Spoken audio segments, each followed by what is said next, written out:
நான் வெளிவாக்கத்துலேருந்து வந்திருக்கேன் எங்கள் கிளாஸ்க்கு. இவங்களுடைய அகாடமி வந்து நான் இன்ஸ்டாவில் பார்த்துட்டு ஃபேஸ்புக்லேயும் பார்த்துருந்தேன்.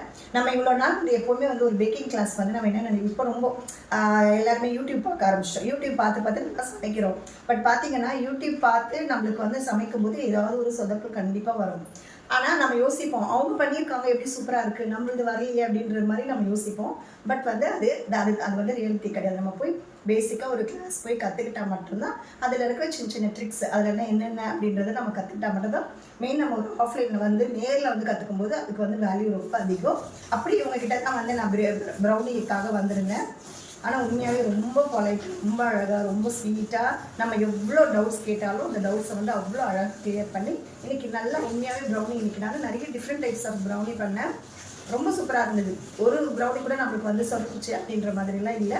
நிறைய ட்ரிக்ஸ் இருக்குது இதில். ஒரு பேக்கிங்னாலே நிறைய ட்ரிக்ஸ் இருக்கும். இதில் இன்னும் அதிகமாக ட்ரிக்ஸ் இருக்குது. அதனால் இவங்க வந்து ரொம்ப அழகாக சொல்லி கொடுத்தாங்க. நிறைய கிளாஸஸ் இருக்கும். பட் இவங்க இந்த ஷாலோ உங்ககிட்ட வந்து கற்றுக்கிட்டிங்கன்னா ரொம்ப நல்லா பொலைட்டாக சொல்லித்தராங்க.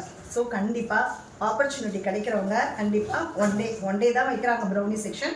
அதில் வந்து கண்டிப்பாக வந்து கற்றுக்கிட்டு நீங்களும் நம்ம ஆக்சுவலாக வந்து கமர்ஷியலாக பண்ணுறவங்களும் பண்ணலாம். பட் நம்ம குழந்தைங்களுக்கு நம்ம ஒரு ப்ரௌனி வந்து நம்ம நம்மளே செஞ்சு நம்ம பிள்ளைங்களுக்கு கொடுக்கும்போது அதோட லெவலே வேறையாக இருக்கும். அந்த பிள்ளைங்க சந்தோஷப்படும் போது நம்ம ஹெல்த்தி வெர்ஷன் நாங்கள் கொடுக்க போகிறோம்.